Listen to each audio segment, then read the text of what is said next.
Hope I don't make the rookie mistake and have the thing. Hey, everybody, welcome to Collecting Profit. Thank you for coming for another episode. Looking forward to this episode. We got a special guest with us. We have Victor, the rookie card specialist. And as everybody knows my my partner in crime, Anthony. Anthony, how you doing, man? Hey, doing well, man. Really excited to really get to pick Victor's brain today and learn a lot more about rookie cards and what he deems to be true rookies and what he doesn't deem to be true rookies and stuff like that. So I feel like this will be a very valuable stream for like newer collectors. So I'm really looking forward to really just pick your brain and learning the kind of stuff that you know, man. Yep, and just before I turn the mic over to you, Victor, so everybody knows in the description his YouTube, his Apple Podcast, Spotify, his website, his eBay store. If there's anything else that we need to add, Victor, just let me know. We'll throw it on there. But Victor, welcome. The floor is yours. Well, thank you, Mike and Anthony. Appreciate you guys inviting me to come on. We met at the National. We had a pretty extensive talk over at the National, and got to know you a little bit. And here we go, man. What do you guys want to know? Yeah, so I tell you, I love your take on the rookie cards, and as we spoke about the Nationals, right? Is how the hobby has changed so much from when you knew what the rookie card was to now. You really don't know what the rookie card is. Yeah. Right. So, and it's weird, and it's funny. I'll tell you this. It's like, I understand. And I guess it's funny to me, like and I break it up, investing and collecting, right? If I'm an investor, I can understand. To me, there not being a rookie card for your modern players to grab onto and invest on. I can understand that from an investor standpoint, because you don't know where to go, right? You don't know, because I was looking in, who was, I forgot, we were doing something in last show and everything, talking about cards with players and stuff. And Julio Rodriguez, whose rookie year was 2022, if you look, there's like 2,000 cards. Now, I don't know how many have the rookie shield, but let's say even if it's only 75%, that's still over 1,500 rookie cards, right? Yeah. Where, which is absolutely crazy. So the investor in me is like, damn, that sucks. But the collector in me says, hey, I could at least say I have a rookie card from this guy, because all of them are going to be valuable. Mm-hmm. So, you're the specialist. What is your take on that whole piece? Well, I would say, it's one of them things where let me start here. Okay. And this will give us some context and kind of a foundation. For many, many years, we grew up with the concept of whatever Beckett Publications deemed as the RC, right? In the monthly magazine. That's kind of what we all followed. I've had the privilege to even talk to Dr. James Beckett about this. And it's one of them things where, it was a lot simpler times back then. And as things evolved, as the hobby evolved, more and more product was being produced. But one thing that Beckett Publications always provided for the hobby was a set of rookie card guidelines. And those guidelines evolved over the years because the rookie card evolved over the years. So Beckett Publications was recording those changes for us in their monthly magazine. However, when Dr. Beckett sold off the company in 2005, that's just so happens to be the same year that the Players Association kind of took over, and the Players Association told Beckett, we want to deem what a rookie card is now. There's going to be some major changes going on, and basically telling them, your magazine isn't going to dictate what the rookie card guidelines are. We are.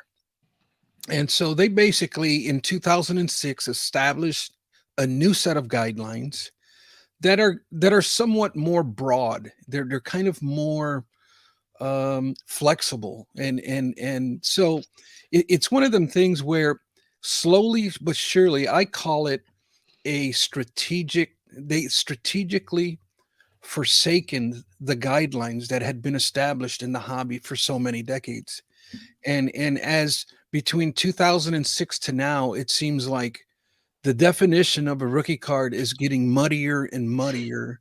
For example, um, historically speaking, the hobby never deemed insert cards or subset cards as rookie cards. True. And today they put the rookie card shield on inserts, on subsets, on parallels, on you name it. That thing is like hot sauce. It's on everything.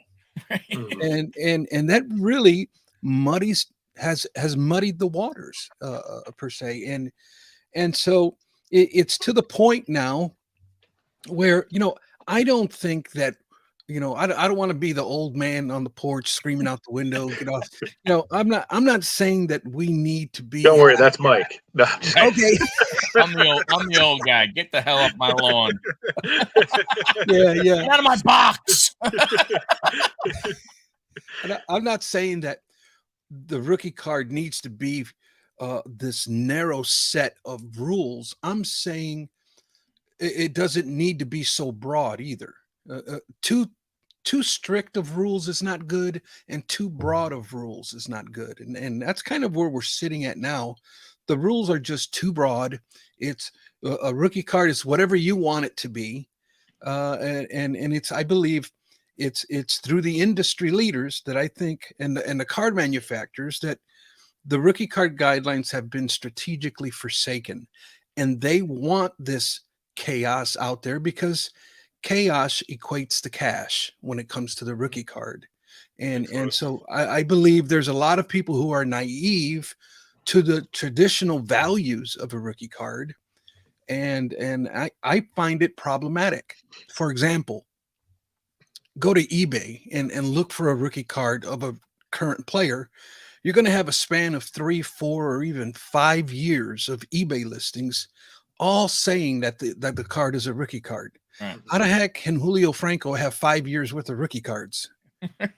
Something's not measuring up there, and it's just that that like deliberate ignorance that's been produced by the card manufacturers, by the industry. And I'm just trying to bring some lines of clarity, and I've developed a strategy that I believe can help collectors. So basically what it is, it's funny. So it's like, it's weird then. So the investors who are actually investors, to me, like we always said, there's collectors, there's investors. So the investors, this hurts them, but it helps the manufacturers. Right? Yeah.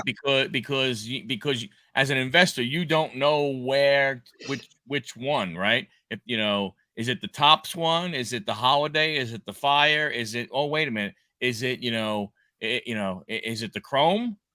Yeah, is it the Bowman one? Which one is it? It just depends what hat you're wearing, right? If you're wearing the collector hat, collectors have naturally gravitated through the sea of product that's out there.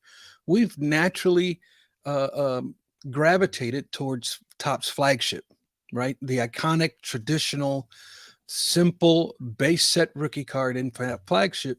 But we've also evolved into having a love for Topps Chrome. But that's now, if you're a collector, if you're an investor now, right? You want to dig into stuff that's a little bit more scarce, like Dynasty is a good option. For baseball, I just find, as far as an investing type of thing, I don't think any Panini baseball really even qualifies for a true rookie card designation. And so as far as investment purposes are concerned, I don't think Panini product is the way to go. Now, as far as just baseball, or does that go for like other sports as well? It's really just baseball for now, but with the new takeover, things seem to be changing a lot. And the reason why I say Panini baseball isn't considered true rookie cards, because when I'm one that I like to follow the guidelines, whether I agree with them or not. I like to follow the guidelines, because if I don't, that's what causes confusion. But basically, rule number one that the Players Association gave to the hobby was that rookie cards have to be licensed by both the league and the Players Association. So it takes two licenses to officially have a rookie card, and Panini only has the one license. It doesn't have both. Interesting. Yeah. So is it legal for them to put that logo on there, or is that just like a graphic design thing that anybody If you can ask do? me, I say no, it isn't. But something has changed right around 2012, where Panini started releasing baseball product. I cannot find any evidence of some type of contractual change that happened. I don't know. The best explanation that I've been given was it was just like a wink, wink, go ahead and do it type of thing. Right. Uh, but Wow. I cannot find any evidence of why they were allowed to do that if in 2006 they deemed it one way. Yeah, for sure. Yeah. I mean, could you imagine if they didn't do that though? I mean, like, the people saying that they don't want to buy their product now because they're not going to have like the top quarterback signatures. Like, imagine like not even be able to put the shields on or anything like that. That would be like crippling. But I yeah, know there's a lot that's of rough. shenanigans going on right now, right? With CJ Yeah, Stroud and all these other guys. I yeah, don't it's know. insane. What do you think that's going to do for the rookie card market, having like these two big titans kind of like going back and forth at each other, like over the top picks? Yeah, it's it's going to create a lot of chaos. It's going to, I think it's going to cheat collectors basically. And I'm the way I'm viewing this whole situation is it's kind of like you know children misbehaving and the parents really not caring that their children are misbehaving. My analogy is that tops and fanatics are the children, and the Yeah, Players Association and the leagues are the parents that kind of are not really setting some boundaries here. In my opinion, the Players Association should be stepping in here and setting some boundaries and kind of being the referee in this thing. But you don't see or hear anything of the Players Association. They're off in a corner counting their money, and to hell with the licenses, right? Just so long as you paid me, you guys figure yeah, it out. yeah. That's what So it seems like. yeah. Do you think with fanatics saying, "Hey, we're not going to produce some of these sets, or we're going to stop for right now," is that a turn in the right direction, or is it still without the clarity? It doesn't matter. Um, as far as the new football product is concerned, No. You got going like with baseball, right? Like they've already said, "Hey, we're not." They've already talked about sets that they are not going to do anymore. They're not going to do fire. They're not going to do. I think it's what big league or what or opening day or whatever. Some of these things. As if they does does that Does help? that mean none of us are ever getting a card if they're no longer doing big league? no, I think they'll replace it with something else. Because like fire, they're not going to do anything. I wonder if that, does that go ahead and affect? Obviously it doesn't because okay, so you've only taken a couple of rookie cards out, but to your point, if you're putting the shield on every single card that a player has in a set, and in that set, if they're in 6 different inserts, and then they have their debut card and their regular card, well, that's 8 cards out of that one set. And if Mm, they do that for 8 or 9 sets like they have, yeah. there you That, go. I mean, it's like that- standing at the bottom of the hill with that giant snowball coming at you. It's like, get the hell out of the way. yeah, that's always been really problematic in the past. Even to have one set and a rookie player have 3, 4, or more cards in that set, right? But I know back in the day we used to, that first started was the first card featured in that set was considered the rookie card, right? But then manufacturers start creating like a subset card for the first card in the set. So now that caused a lot of confusion. So the way it's evolved is if a player has more than one card in a particular set, the card that the hobby has gravitated to the most is the one that's deemed the true rookie card. So with For example, the Topps Chrome with Juan Soto, right? His rookie year. The first card was the rookie debut. Well, collectors don't really deem the rookie debuts as the true RC, right? Right. Yeah. But the second card featured of him in that set was a beautiful shot of him batting, right? And so the hobby kind of gravitated towards that one. And that's the way I look at that rule nowadays. So what, I mean, so just kind of, I mean, I guess, make a little bit of a turn here. What made you, as you got into the hobby, right? Or like, however long you've been in the hobby, what was the draw to rookie cards in the hobby? Yeah, great question. I've been at the hobby now for 35 years. You're a youngster. Yeah. I did have a 10-year hiatus in there. Mike's like, I have kids that old. I do too. No, but I grew up. I started collecting in 1981. Right, I was 10 years old when I started, and I grew up in the 80s where I don't care for the junk wax era term, but I call it the rookie card boom, because that's what it really was in the 1980s. There was just a rookie card boom, and the rookie card has always just meant the world to me. That's what I've always collected.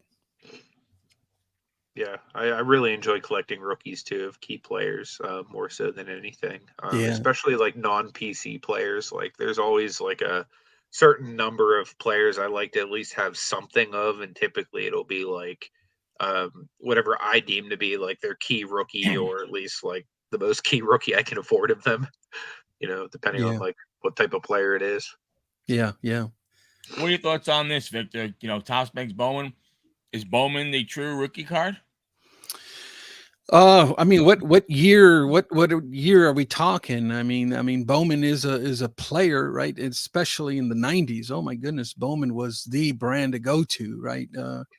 But I don't know if that's still the case. I'm just confused that in the 1950s, or is it the 1990s? What are we talking? But I think if you look at today, no, because if you look at, I mean, I guess it depends on what you're using as your scale, barometer, whatever it is. I don't know what word it is, right? Value, because if you look at the Bowman and you look at the Bowman, the card with the rookie shield, a lot of people don't really like, okay, I'll have it because I have it. It doesn't move the needle. But it doesn't move it the way, yeah. Yeah, and I think we got to ask ourselves too. I talked to a lot of guys about the term true rookie card.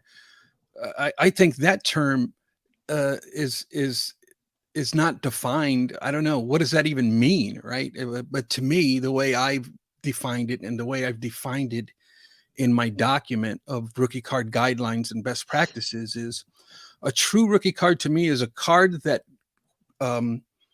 really fits the parameter. It qualifies. It meets all the qualifications of what a rookie card should be, right? It's properly licensed.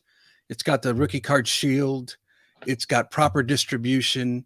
So there's many definitions of a true rookie card, but the way I deem it is a card that really qualifies, that meets all the standards and of the rules.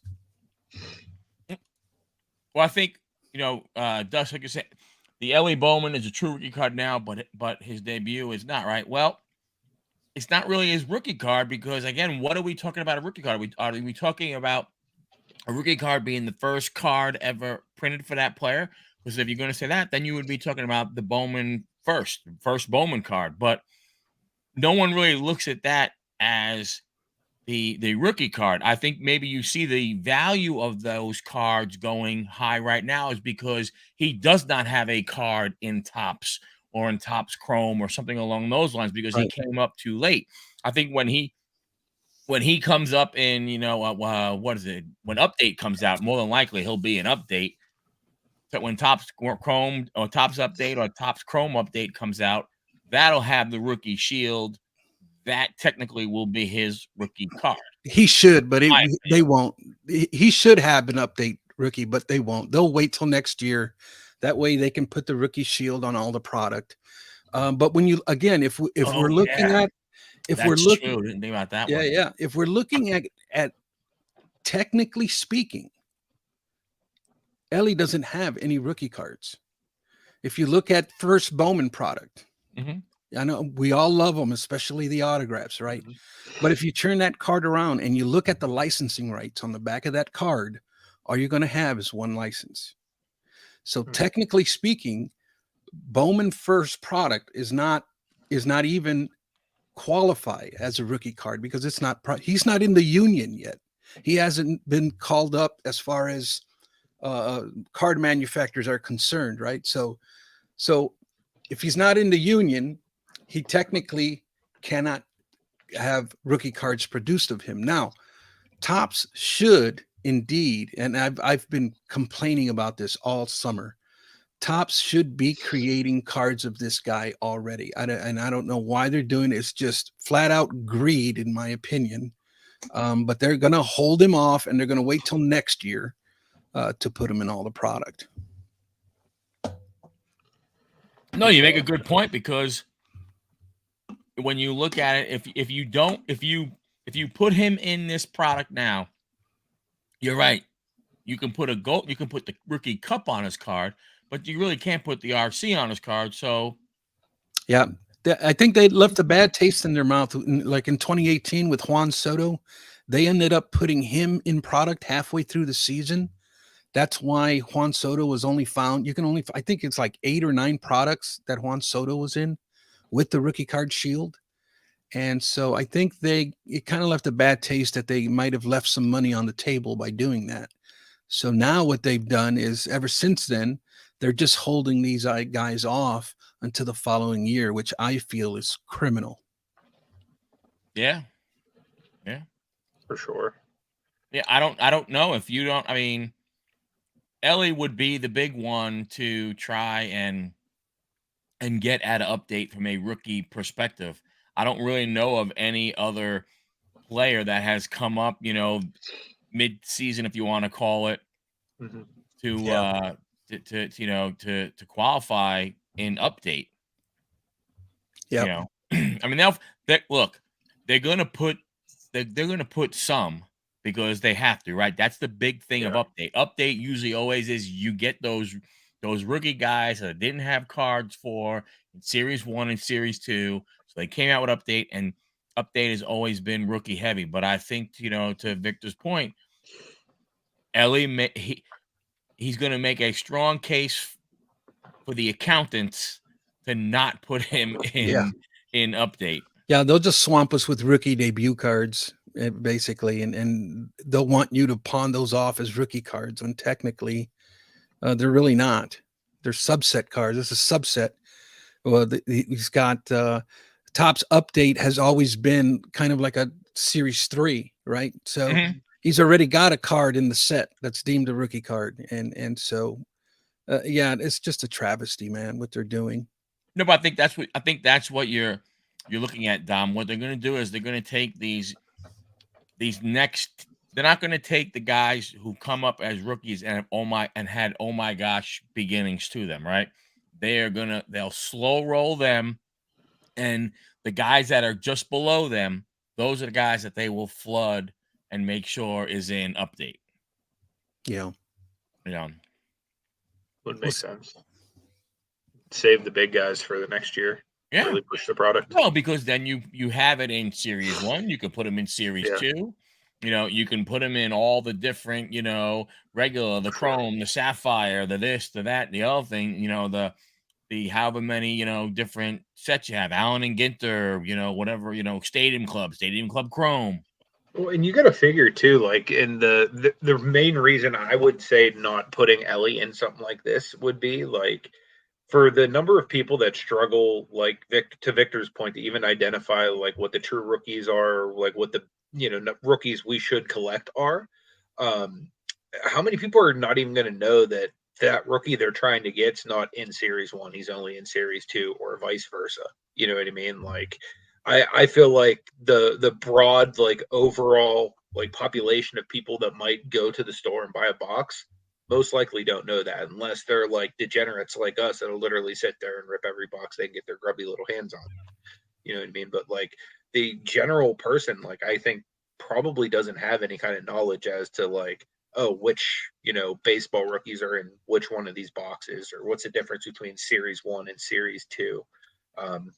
Because I find like myself personally, like sometimes I don't even realize, like when O'Neal Cruz came out, I didn't realize he wasn't in until series 2.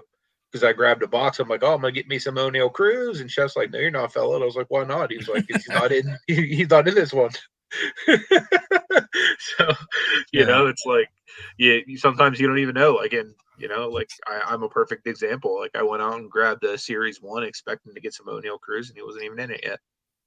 Yeah. So what defines a true rookie? Yeah, that's a good question, right? Because that's the problem, is that these things aren't clearly defined. This is where we're lacking leadership, where we could have gone 30 years ago, we could have gone to a Beckett magazine and we could have looked up the definition, right? But now there is no definitions out there. But some collectors think that it's the tops. Some collectors think that it's the Bowman. Some collectors think that it's the most expensive or the most popular. And so there's all of this varying opinion as to what it is. And so again, as I mentioned earlier, my definition is a card that completes all of the guidelines. It's properly licensed. It's got the shield. It's properly distributed. And when I say properly distributed, one thing that has always been in the hobby is that a rookie card is in packed form, distributed nationally, and all of these, if you check the boxes on the guidelines, that's what defines a true rookie card to me. But again, that is up to interpretation, and there's so many variants of it, I should say. So what and was that's it? where go ahead, Anthony. No, I was gonna ask off topic, like, what was it originally that drew you into like the aura of the rookie card or whatnot? Was it just that it's what held value, like for those specific players long term, as opposed to like say Nolan Ryan, like 20th year card?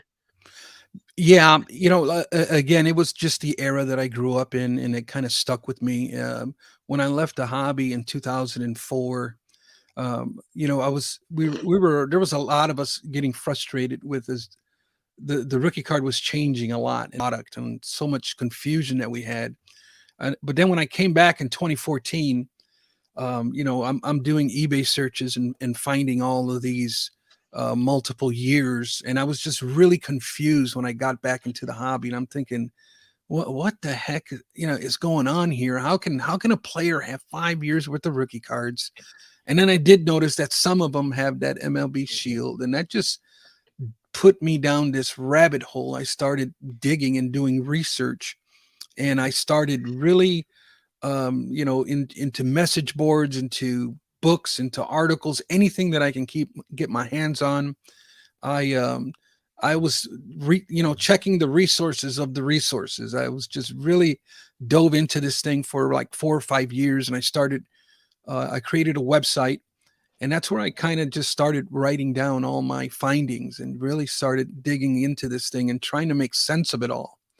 And what I've done now is I've resurrected the rules that have been forsaken, and I've updated them. And now what I do is I take a card in question and I funnel those cards through the guidelines. And once I funnel them through the guidelines, I categorize them into 4 categories. And that's pre-rookie card, a true rookie card, a rookie year card, and a post-rookie theme. Mm. And that's how I kind of create this funnel, per se, of properly identifying. See, what we have is a language issue. Everybody has their own language. And so I really adopted what I really learned from ComC, to be honest with you. I don't know if you guys have noticed on ComC, when you're shopping for rookie cards, they'll have a little red box with an RC in it. They have a yellow box with RY in it. And then they have a green box with PRC on it. And I've adopted their formula of pre-rookie, true rookie and rookie year. And I've added a fourth one for post rookie theme, because Mhm. there's a lot of cards, especially the ones in the 90s. Yeah. Um, let's just use Derek Jeter. Derek Jeter's rookie cards were in 93, but he has cards in 1995 and Yeah. 1996 where there's an element of it that it says rookie on it. Mhm. And people who don't know or don't care, they say, "Oh, well, this is a rookie card." And it's like, Yeah. no, that's not a rookie card. It's just a design element that was added to the card. So that's why I created that fourth category. So Victor, Dusty from Ripon he says, how often do you come across a version that your version of what a rookie should be, but then the hobby basically says nope, and it says 0%, but he actually meant to write like 20% of the time less? Is there something that you see from that standpoint? Let me see. How often do you come across your version of a rookie and the hobby in general says a no? I would say, I think I've been at this for some time now, and I have been noticing um, um, changes. I have been noticing people really starting to see that, yeah, this is, I would say in the beginning when I started all of this, it was at like 0%. But I think slowly but surely, I think we're starting to get some changes. We're starting to turn the tide a little bit where people are saying, hey, wait a minute here. Uh, you know, there might be some validity here to it. So I have been noticing a lot of the language starting to get changed. People are saying rookie year card or pre-rookie card. And especially in the content creation world, especially those within my inner circle, of course, those that I have influenced, I have been noticing a change in the language. And I guess now, do you as you more people look at this through the same lens and everything, do you think more, or do you think it's easier for a collector to kind of I hate to use like come to your side versus stay on the other side? Like, do you think the investor is someone who's going to look and go, hey, no, I don't want that to happen, because I want, to be able to sell cards as rookie cards, whereas the collector says, no, hey, I want to have a rookie card. You know what I'm saying? From like, I I don't know if do. that makes sense or not. That makes perfect sense. And you're spot on, right? First of all, the definition of a rookie card is a very touchy subject for a lot of collectors. It's I rank it up there with religion and politics. I mean, you start talking what is a rookie card, man, you can possibly get into an argument or a heated debate, right? I've gotten into plenty of them. But it's one of them things where I think, uh, yeah, you make a solid point. Some people a lot of people want me to shut up, don't say nothing. Because they think it's going to upset the apple cart. It's going to take away from sales if people start to, and that's not what I'm trying to do. All I'm trying to do is educate the hobby so that we can make Yeah. better informed decisions. All I'm saying Sure. is let's all speak the same language. Let's call it what it is, not what we want it to be. Right. Mhm. Because we're really we show our ignorance a lot of times, and we're just and it's just getting everybody on the same page, and it's not a simple task. It's a very difficult task, but I believe it's one of them things where if you take the time to learn, I think you're going to make better, you're going to make more informed purchases. And I think if you take the time and listen to what I'm saying, it'll start making sense to you. I know it's a polarizing topic, right? It's a Hmm. heavy topic, but if we take the time to learn, it's going to really open up our eyes and really see that maybe I shouldn't overpay for that card, because that card is a subset card, and how is that really going to hold up long term, and if you're in it for collecting, hey man, just get whatever you want. I mean, if you like it, you like it. Right, sure. and that's where I think the big difference is. That's why I was saying, like, as a collector, and if I mean, you hate to use the mantle as the example, right? But I mean, if you really ask baseball card collectors, and not just baseball, but even hobby collectors, and if there's like, hey, if you could have one card and you're a baseball guy, because I mean, a football guy may go, somebody else, but a baseball guy, Cordell Stewart, of course. yeah. If you're like, hey, what one card would you want? You ask 100 people, I gotta believe in the 90 percentile or higher, that's going to be, oh man, I'd love to go ahead and put that mantle. I'd love to put the 52. I'd love to have the 52 mantle in my in my collection and everything. But it's of how iconic the card is, and it's purely defined. You don't think, well, wait a minute, what about the? Oh no, wait, because there was no what about. Yeah. Yeah, that's what it was right then and there. So like I said, I from the collector standpoint, I think it's easy. It's I can see the collectors not wanting it to be so strict, because I want to say I have the hot player today, Corbin Carroll, right?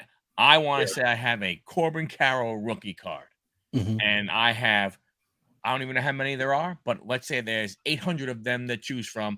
I could own one, because not every one is going to be expensive. But what people don't understand is, because there's so many of them, they're not really an investment product. So they're going to be cheap. They're going to be cheap for a very long time. The only ones that are really going to be worth anything are what? The one of ones, the one of girl, or the super fractors, all those crazy the red with the blue stripe, because that's one of 5. And then the one, you're dealing with the numbered cards. It's like the regular normal card isn't it anymore.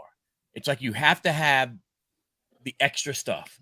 You have to have the orange, the red, the green, the blue, the black, the gold, the whatever, because that's it. Because those are numbered cards, and those are really the ones, not the plain Right. old one that anybody who opens a pack can go ahead and get. Yeah, and this is really, it falls back into what I started with, is that I think it's been strategically forsaken by the industry, because they want us to be naive, to just believe that everything is a rookie card. But my friends, not all rookie cards are created equal. And sure. I did some research on Shohei Ohtani, and Shohei has 2,870 cards produced of him in his rookie year. And the hobby wants to tell me that all 2,870 of them are rookie cards. And I beg to differ, because inserts and subsets and that sort of thing have never, up until here recently, they have never been viewed as rookie cards among the seasoned collectors. Okay. And I think that's a key term right there. Amongst seasoned collectors, most of them cards are not rookie cards. So there's a subset of collectors in the rookie card market who are I hate to use the word purists, but the guys that truly are diving in and looking and kind of, I don't want to, saying, hey, this is really what the rookie card is, versus, like you're saying, the wide scope of just saying, hey, it's a rookie card. Good enough for me. It has a little rookie shield in the top left corner. Woohoo! I got one. Whereas in more of the circles that you're involved in, you guys are taking that and you're squeezing that down and saying this is what it should be also, right? You're not just keeping it to yourself. Right.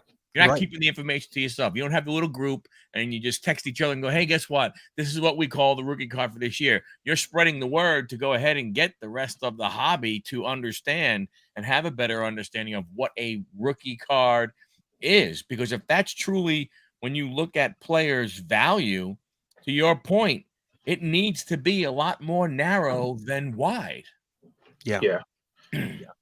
You know, In your opinion, when it comes to these rookie cards and finding the true rookie, do you think if, like, say the hobby were to de-rookinize, or whatever the word would be, to strip the rookie shield off of all of those cards that are deemed to be like not true rookie cards, obviously like the value would tank a little bit on those cards, but do you think the cards that are deemed to be the true rookie cards, do you think the value on those ones would skyrocket ever?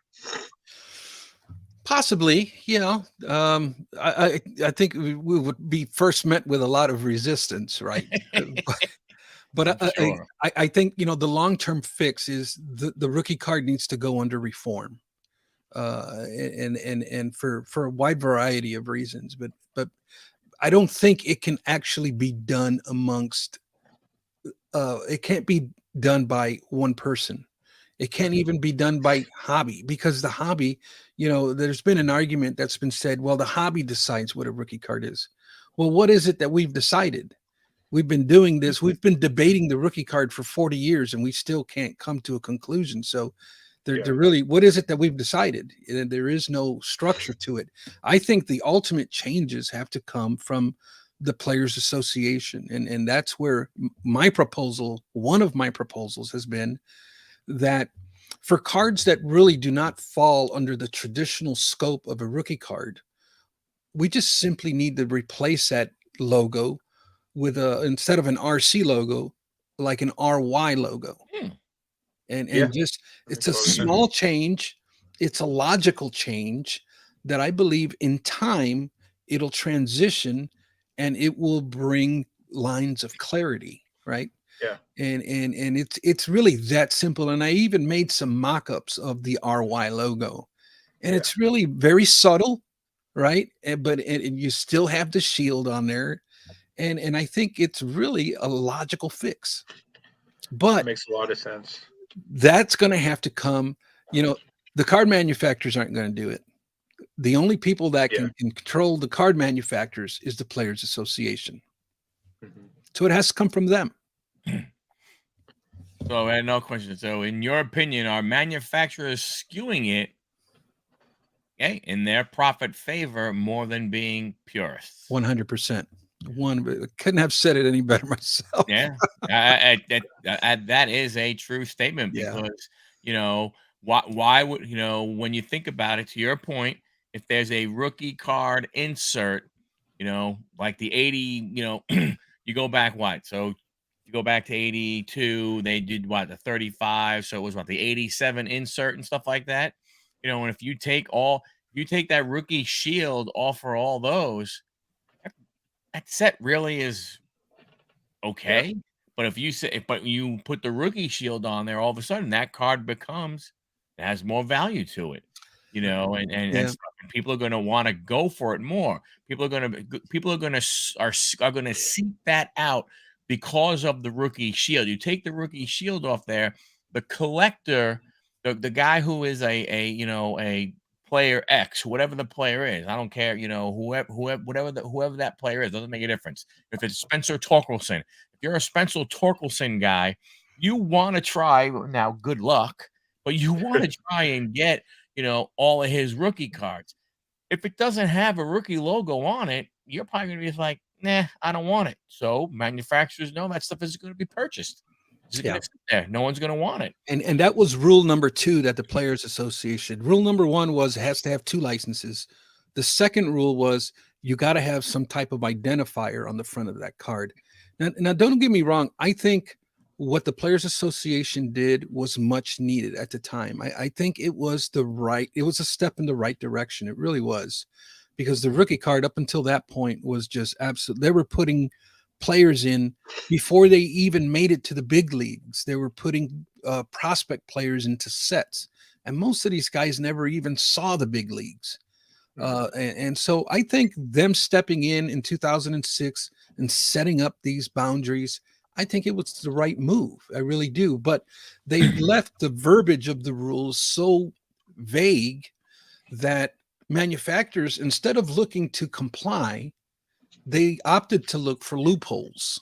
And I think that's what they've done with the letter of the law. They have taken and they have found loopholes that allows them to put that thing on everything. You know, you say, I mean, when you just said always makes me think of Brian Taylor, the Brian New York, Taylor. yeah, the New York Yankees. He was the guy who had a card and everything like that, and I don't even think he was like the hype. Oh, he was. Oh Oh my yeah, gosh, yeah. he was the lefty pitcher. Oh my, this guy could throw, man. You know, he was. He was the next one. He was the next. I don't even think he made. He never even made it out a single A ball.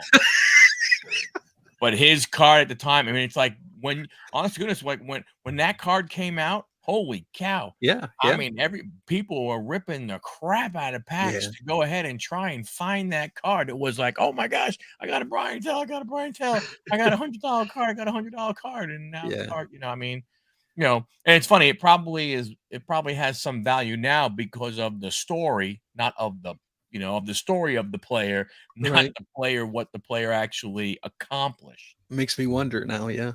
Yeah. 86 top traded. Is that a true rookie versus today's standards? Oh man, yeah. All of those tops traded in the 1980s, right? What a debacle. That's If and not, I've had the opportunity to do episodes with Dr. Beckett on this exact topic, and there was a certain set of issues that they were facing back then, and tough decisions had to be made, and they made them right to the best of their ability. But really, if you were to apply today's standards to the 1980s, the XRCs should really be the RC. But you can't rewrite history. At least we shouldn't, right? right. Because now, what do we do with people who have invested or collected or believe in their hearts and minds that the 87s are the true rookie card and not the 86s? So it's kind of unfair to rewrite history. The way I look at it, the way I've deal with the issue is I collect them both, right? The 86s and the 87. But I put an asterisk, but kind of like the steroid era guys. Yeah. I just put an asterisk RC on the 86s and the 87s. And that signifies to me that it's a debatable rookie card, right? And that's what Makes sense. that triggers for me. So I got to ask you. So you mentioned the man's name a couple times, Mr. Beckett, Dr. Beckett, the man, the myth, the legend, Yeah, and you've actually had the ability to talk to him. And it's something that Anthony and I have brought up. I mean, we've been, you know, you're our this is our 34th episode. We've been doing this for 34 weeks now. So we're still new, but nice. we've been going and everything. And one of the questions that did you ever ask him, or I'm hoping you did, or maybe he told you, how did Dr. Beckett's magazine get those prices for value that everybody used?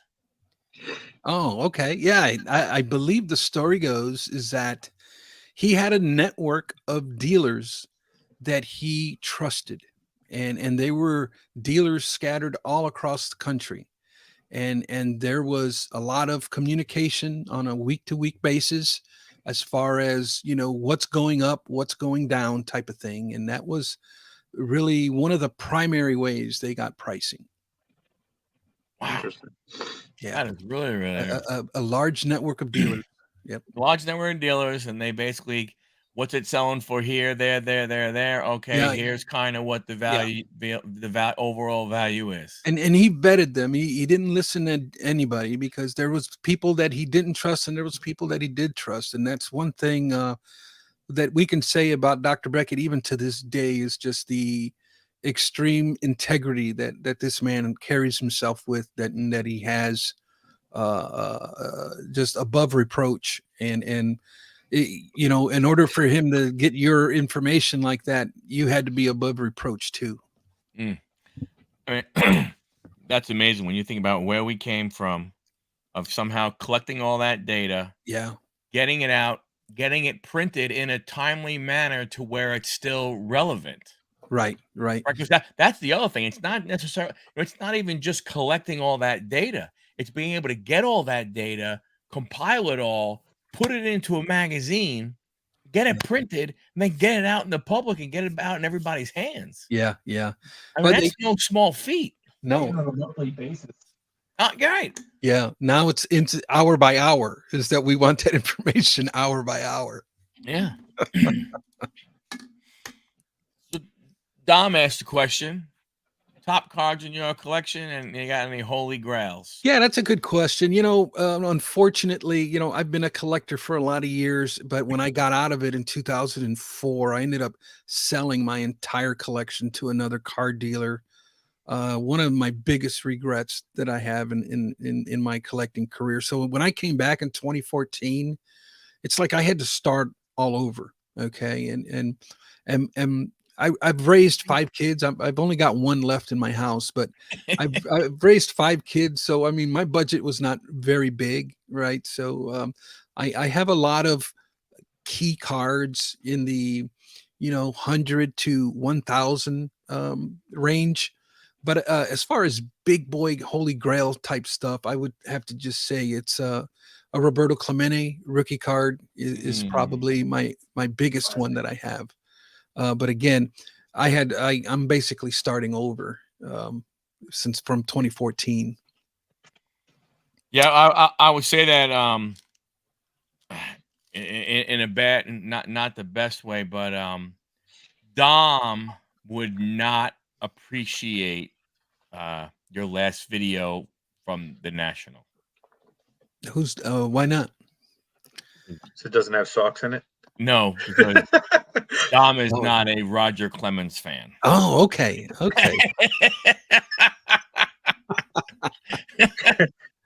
Got it. I get it. I understand. Dom, be nice. No, but it's interesting. Wow. So you had to. So, but when you're in the hobby, you get in the hobby. Do you start collecting the vintage era rookie cards? I mean, yeah, I was still convinced.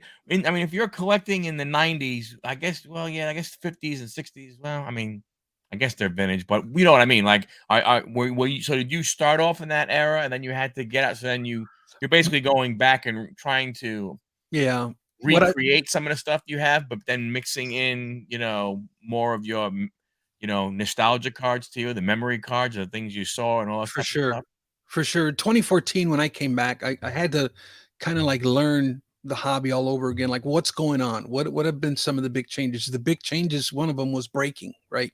I never dealt with breaking, but that's where I kind of dove back into when I came back. The first year, I started getting into breaks, but I found that to be not really profitable at all. It was just a big money pit. And then I switched to, I want to get the cards that I used to have. So I started buying collections via Facebook. Oh, wow. And really seeking out garage sales and yard sales and that kind of thing. But then I says, this really isn't, it's really not doing it for me. And then I started to think back where I left off. And when I left off the hobby, I was doing a lot of rookie cards of Hall of Famers in PSA slabs. So in 2004, when I left, that's kind of what I was into last. And so I kind of opened up that can of worms again. And I'm just a big PSA set registry fan. I also get into a lot of the Hall of Fame rookie card sets that's available.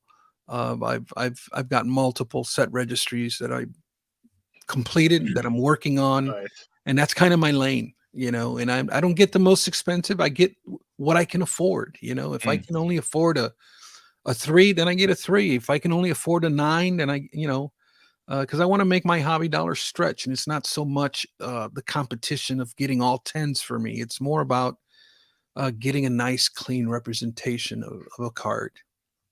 So did the boom? I mean, and I'm not a vintage guy, so I don't know. I mean, the Hall of Famers, the Rick cards, back then.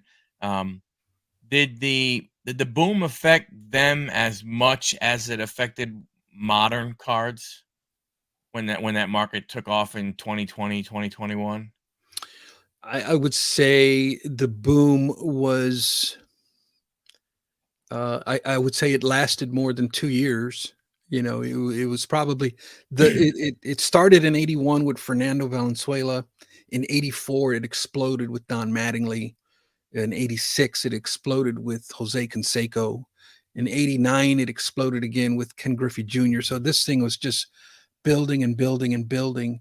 And I would say, you know, come 92, 93 is when we started to lose some steam.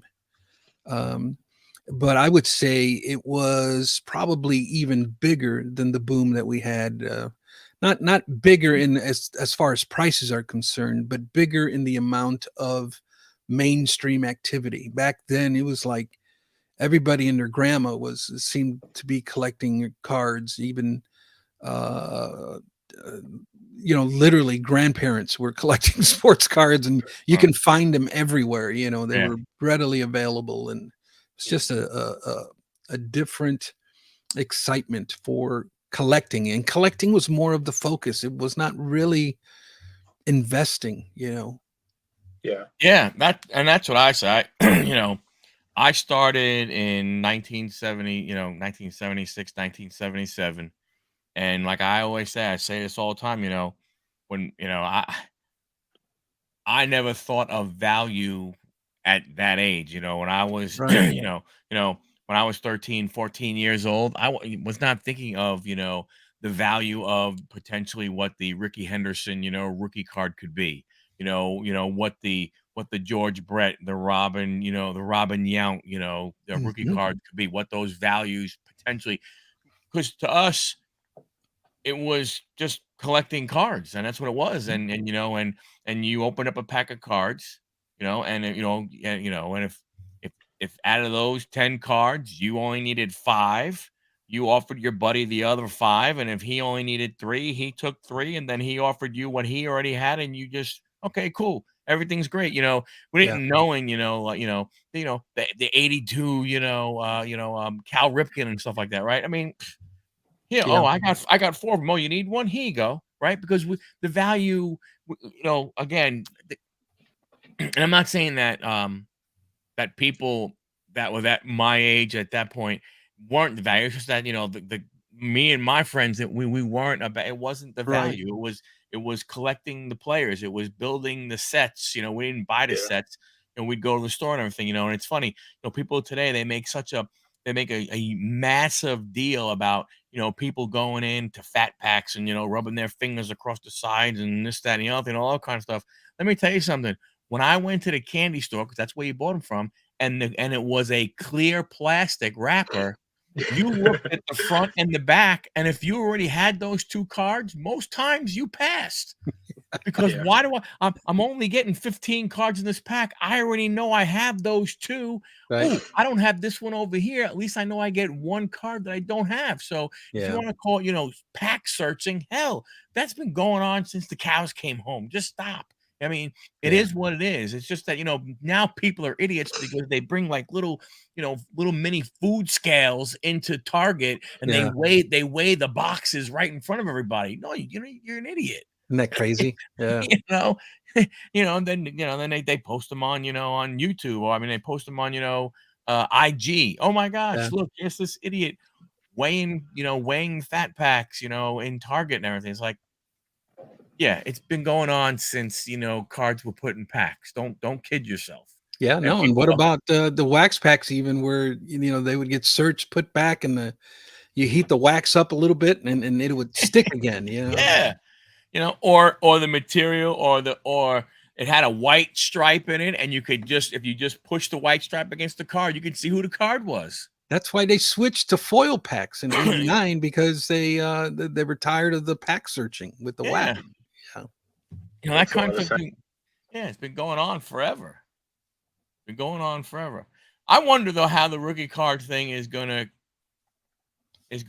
be looked at with football and basketball, especially when everything mm, comes under one umbrella with Fanatics. yeah, yeah. And It'll What be approach are they interesting gonna to see take? if they adopt the baseball mantra where they're starting to do like the college products is kind of like the minor league stuff, kind of like the first Bowman and like all of that type of stuff.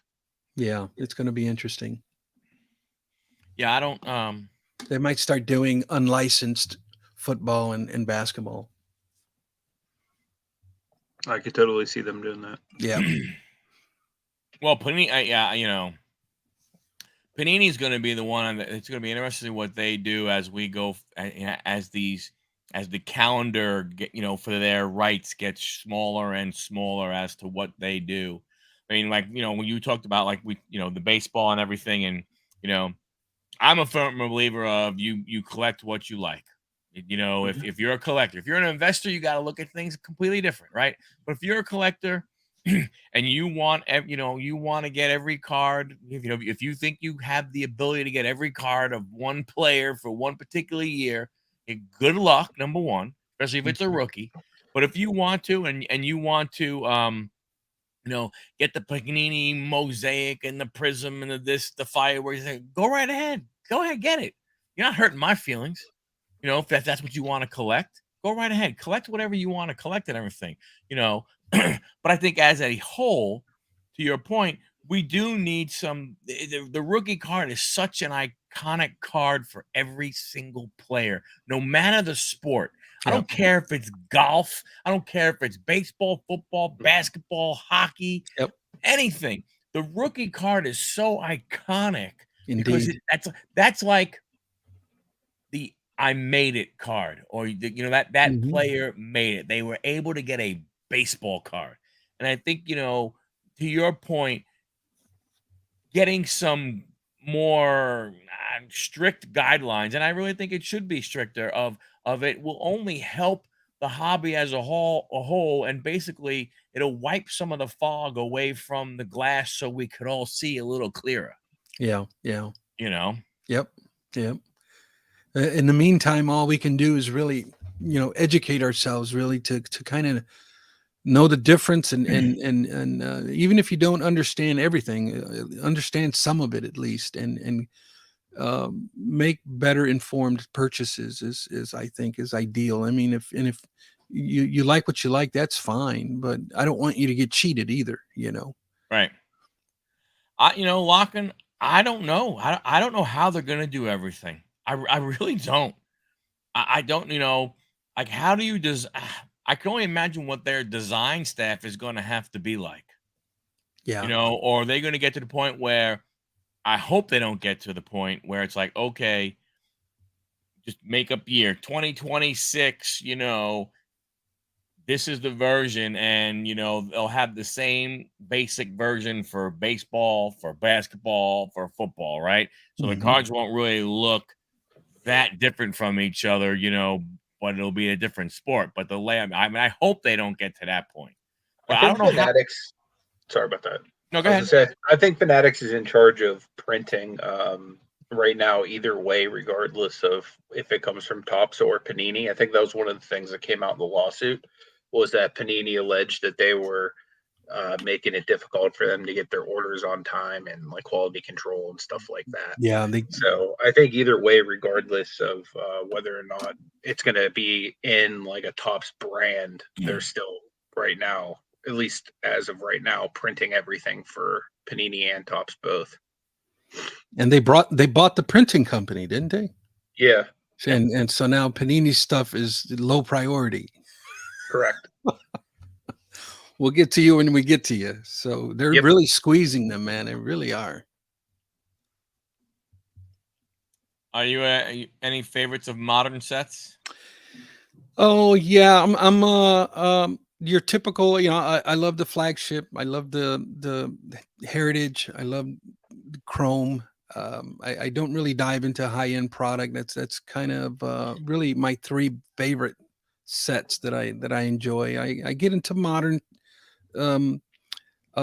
guys too. I love collecting, modern players, especially ones that I really, you can kind of tell when a rookie kind of has it. You know what I mean? They got that like eye of the tiger type of thing. Acuna is a good example of that. Even I saw it in Julio Rodriguez last year. Now, he's kind of having a subpar year this year, but I even started picking up a lot of Julio Rodriguez, and so I totally get into it. Yeah, one of the guys who, hangs out a lot and everything. His name is Mr. Enfuego. He just on his YouTube channel, he just posted Julio his Julio collection that he has. It is all it's all rookie cards, all slabbed up, and stuff. And again, to your point, like when he's going through it, he's like, hey, here's the foil and the foil debut. Here's the sapphire and the sapphire debut. Here's the purple debut. You know what I'm saying? So Yeah, to your yeah. point, I mean, he has all these. And the funny thing is he did the video, and I'm sitting there going, damn, you got a lot. You got a lot. And at the end, he's like, yes, these are all 96 different Julio Rodriguez rookie cards. And I'm thinking, you're just scratching the surface. For real. Right? The sad part. Because there's like 1,800 Julio, or probably even more, I don't closer e- to 2,000 Julio I bet cards he's for the got every rookie bit of shelf. 3,000. Every bit of 3,000. Yeah. Yeah. He had 96 slabbed rookie cards. And I'm like, Yeah. yeah. Like I was saying, it's easy, if you go back, you say, hey, I would like to collect, not saying it's easy from a price perspective, but Ken Griffey Jr., if you said, you know what, I would like to collect each manufacturer's first Ken Griffey Jr. card. That's pretty simple because there's only four, I think, right? Tops, Donruss. He's got like 7 Deck. rookie cards, I believe. Yeah. Oh, is it 7? Yeah. Right. But again, it's not saying it's not going to be inexpensive. I mean, because some of those cards aren't, but it's only 7. Yeah. It's only 7.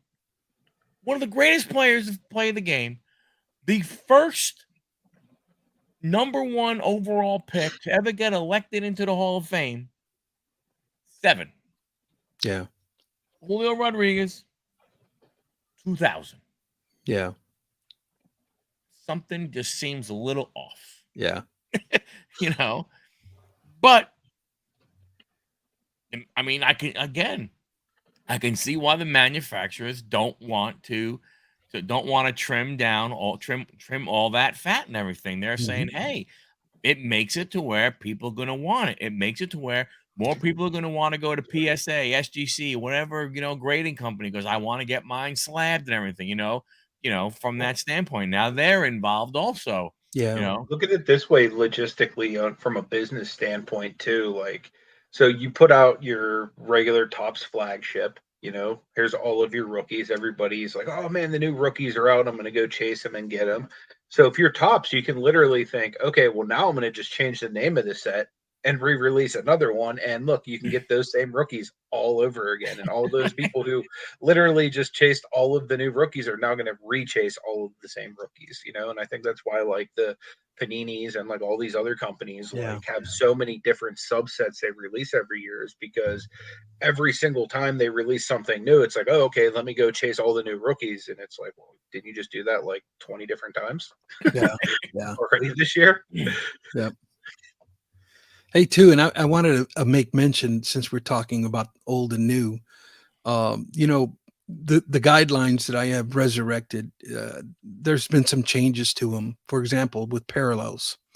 When I first created that document, I had the adage that parallels are not rookie cards. Now, that was historically, that's been debated since the early 1990s. But I've also, it's one of them things where I want to teach the newer collectors the old way of doing things, but I'm also trying to teach the older collectors that, hey, we need to evolve our way of thinking when it comes to the rookie card, and we need to like get with the times. And so I have made that change here in the last year, and I've officially made the changes in that document that stating that parallel rookie cards are true rookie cards. They really are. If that is the one primary thing that I can say that the rookie card has evolved from, say, 2004 to present, and that is the acceptance of parallel rookie cards. And older collectors, we need to wrap our heads around that. And it took me a long time, but I finally I could not deny the importance of them in the hobby today. And to say that they're not rookie cards is a little antiquated. We need to old guys, we need to get with the times. Yeah. I mean, I don't know. It's so I think it's one of those things where it's always going to be debated. It's always going to Yeah. be, you know, people are going always going to look at it, as well as, again, I'm an investor, I'm a collector. You're always going to have that divide, and that divide is always going to be in the hobby now. I mean, more than ever, because that's all you really hear about. The investments, and you know, it's kind of crazy. I mean, I don't want to, I hate to bring up, Wanda Franco, but look what him, like, you look at everybody, what they invested in all Yeah. those, rookie cards, Yeah. and they looked at it, and a lot of people looked at it as an investment. This is going to be the guy that's going to make me, be able to retire at an early age, because at some point in time he's going to be a Hall of Famer, and his cards are going to be worth millions and millions of dollars. I'm going to sell them all. I'm going to retire. Yeah. And then what happens, and now you go, "Oh, crap." Yeah. Now, uh, do you guys do prospecting? You guys get into what's your method of investing? It just really depends. Like on certain players, I will. I went kind of heavy on John Morant, and that didn't work out too well. Just with the whole gun and him being a moron. Yeah. But I'm real heavy into like collecting like my own like teams and stuff like that. So normally, if like the Cavaliers or the Steelers have somebody that pops, then like I'm sitting pretty. But Okay. I'll go pretty shallow with like the rest of the pool. Like I'll want to have like a few cards of like all of the bigger name players, just so if they do like become like the next Michael Jordan, it's like, oh look, I have something of theirs. But I'm not like out there going like, oh, let me get like 50 of the same Wander Franco cards because I think he's going to be good. You know what I mean? Like, Right. Right. I might grab like one or two just to like stash in case he does become really good. But Right. Right. normally it's at like better prices if I can find them. I get a lot of like bargain box like stuff too for like a lot of the guys that I don't PC, but I still want to keep certain cards of them. I'll get like the $1, $3, $5 cards out of like bargain boxes, and I'll just kind of stash them for a while, and then Sure. eventually they might turn into a Patrick Mahomes. Who knows? Right. They pop. Yeah. Yeah. Yeah. Yeah, me, I'm more on the collector side. I don't really, I mean, Okay. I'm more just trying to like get, players that, get cards for players that I like. I mean, I will buy cards more of a, uh, again, I'm more of like Anthony says, more of a bargain box that I could buy for $1, and then maybe, sell on eBay for 5 or 6 or 7, and then take those, and then looking to get, hey, because, I want to get the out of 5, Fred Lynn out of the 2021, Topps Chrome anniversary, platinum Mhm. anniversary, right? So I look at it from that standpoint, but I don't really look at a card and specifically go, ooh, I can buy this for 40, and if I hold this player in 5 years, I'll be able to sell it for 1,500. I don't really look that way. I mean, don't get me wrong, like rookie cards and stuff like that, I mean, and stars, and stuff like that, Hall of Famers, I'll Mhm. grab some of those and put those on the side. But, I mean, I'm kind of like you from a standpoint of is that, with my budget and everything, I'm growing up a Mets fan, been a Mets fan, like, Tom Seaver and everything, so I would love to get a lot of his, stuff and everything. But some of that stuff is, it's a little more than I would like to, spend right now than what I have now. But Yeah. if I could do the bargain box thing and collect and collect and collect, and, eventually get a little stash to be able to, that's what I would like to. Do you sell at all? Yeah, I saw on eBay. Okay. Yeah. If mostly that's where, most of it, will be and stuff. Yeah. Yeah. Yeah.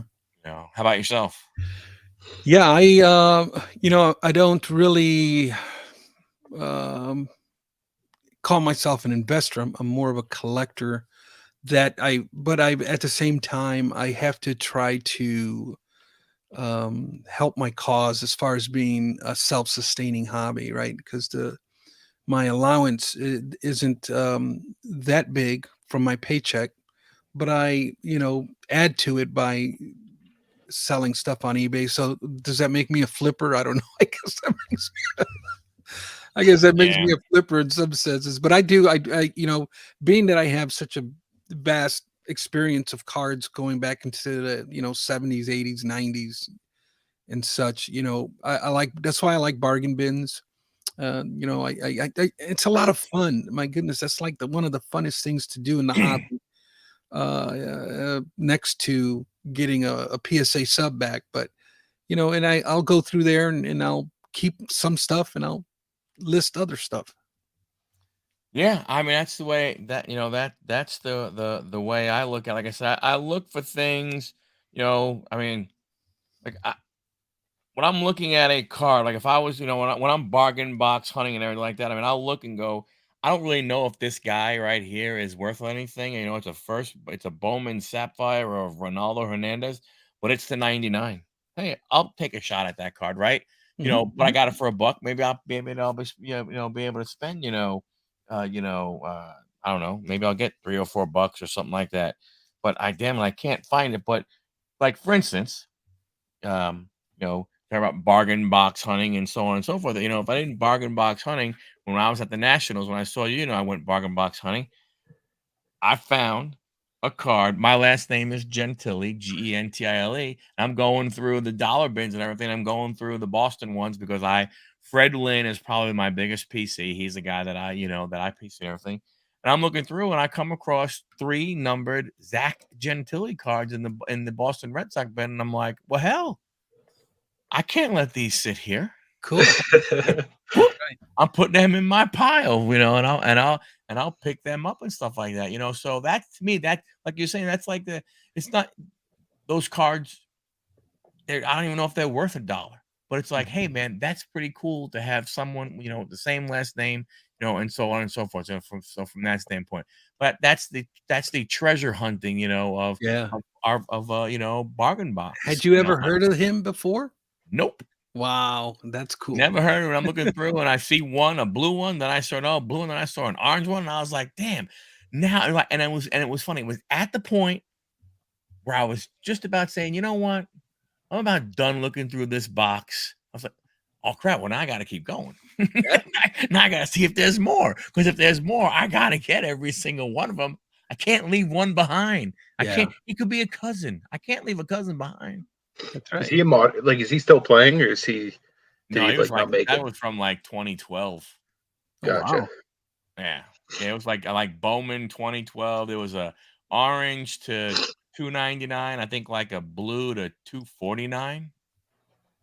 But I was like, okay, I'll take those and everything. But no, but I think that's where I always say, I'm lucky from a standpoint of is that the 1 or 2 or 3 players that I like to target, were never like Fred Lynn was an amazing player, but injuries never made him the superstar that he would have been, which in a way for me is good because his value doesn't go as high as, the same guys from that era who went on to be, Hall of Famers and so on and so forth in that time frame. Yeah. you know. I think though, man, it's a little different with every sport too. I think baseball, I don't know, in order to get, that even with guys that are like headed for the Hall of Fame, even they have a season of like or a stretch of like 3 to 5 years where they like their play really dips, Mhm. and I think I like looking out for those types of players, and they've been up, and then they kind of plateaued, and then their cards are kind of like taking a dip, but they've already made their career. They're already locked in for the Hall of Fame type of thing. Yep.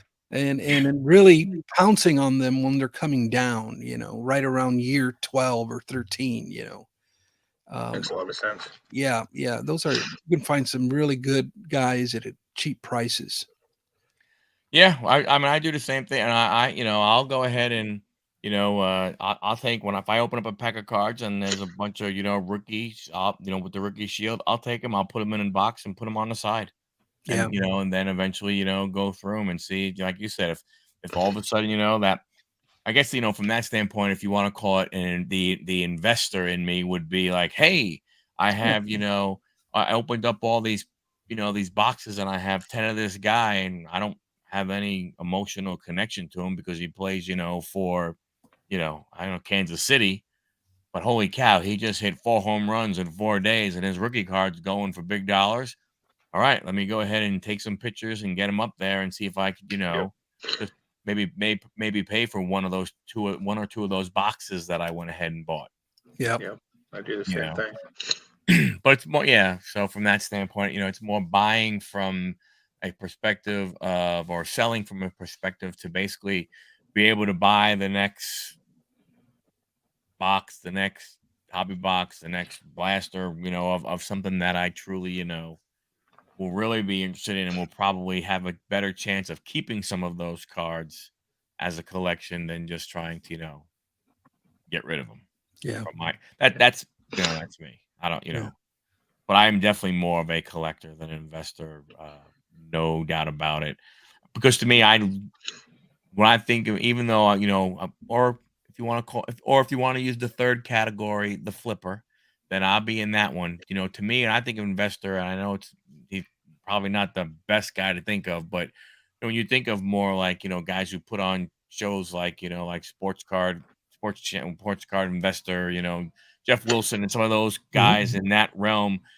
Not saying that they're good at what they do, not saying their videos are good, but when you think of that guy, you think, okay, there's a guy who's more looking from a cards from a pure investment perspective.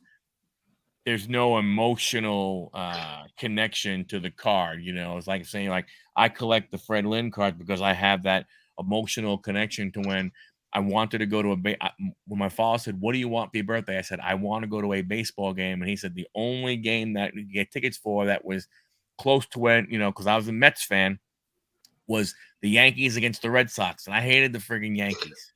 Couldn't stand Good them. game, man. Yeah, But we well, went. But we went and went to a game, and Yeah. Fred Lynn was playing center field, and the diving catch that he made, and the 2 home runs they hit that game, and I was like, oh my gosh, that's my favorite player. There you go. And Yep. stuff, from that standpoint. And then, so his cards, every time I'm able to get one of his cards, those are the types of things that go through my head. It's not, Yep. ooh, if I buy this for 20 in 5 years, I'm gonna be able to sell it for 80. Right. Yeah. Right. Selling my Fred Lynn cards is my son's problem. Yeah, I was literally going to say that's going to be Mikey's junk. That's my son's issue. Yep. Yeah, from that standpoint. Yeah, but hey, man, we've been going for 1 hour and 20 minutes. That's pretty darn good. I didn't mean to keep you more than an hour. Sorry about that. If we kept you, Appreciate your time. Chad, if you got anything else, any other kind of questions, go ahead and think about throwing them in the chat so we can go ahead and have them. Victor, as we're getting into what's going on with your channel, what's happening. I mean, anything anybody you want people to know about? What's the next big stuff? Yeah, I've got I am currently writing a book. I will be hopefully here by first quarter of 2024 I'll have it released, and excited about that. And I'm continue to do I do content about once a week. It's all I really can have time for. I used to do a couple a week, but I decided to do more quality or over quantity. So I toned it down to once a week, and really focus on giving better quality content. And I do a podcast also. I might do that for once every couple of weeks, and yeah, just to keep plugging away here, man. Is the podcast that you do, is that rookie card centric, or is it hobby or more open hobby stuff? Yeah, it's I was doing like rookie cards like all the time, and I just listening to my audience, listening to comments, I wanted to expand topics a little bit. I ended up joining. I was asked to join Hobby Hotline. Oh yeah. So I'm a part of that team, and that's really like industry focused. So we talk a lot about the industry and what's going on. So that kind of like got me out of my box of rookie cards, and I started getting into that. And I'll start talking about stuff like that on my channel as well. But primarily, I stick with the topic of rookie card. Very cool. Very cool. Mhm. Very cool. Anthony, you got anything? Any final things for Victor before we wrap it up? I just appreciate your time tonight, man. Yes. This week, No I'll problem. have a couple videos coming on the channel, so stay tuned. Also going to San Fran for the first time this upcoming week, and I'm going to visit Alcatraz, and I'm going to go see the 49ers play, so it's going to be kind of cool. Nice. Yeah. That's very cool. Yeah. I've been Dusty, in the description of the thing, I'll get it, but actually I have to double check. I actually what the heck? Oh, I have to change the YouTube channel one. I don't know what the hell happened there. That was stupid of me. I thought I changed it. I will. I'll update the description, but where is it? Do we have it here? Let's see if I can get it real fast before we get out. What's up? Victor's channel. Wait, I have it pinned in the comments. it's pinned in the Unless you comments. didn't pin it. I had it as the very first comment. Yeah. Okay. Appreciate that. Yeah, not a problem. Yep. And you can go to my website, truerookiecards.com. Right at the very top of my homepage is a link that'll take you right to the rookie card guidelines and best practices. It's a free document. You can download it and use it as a resource. And it really is a simple breakdown of the rules of best practices of the rookie card. So take advantage of that free resource, and that's kind of where I base everything. That's my foundation, and then I build off of that.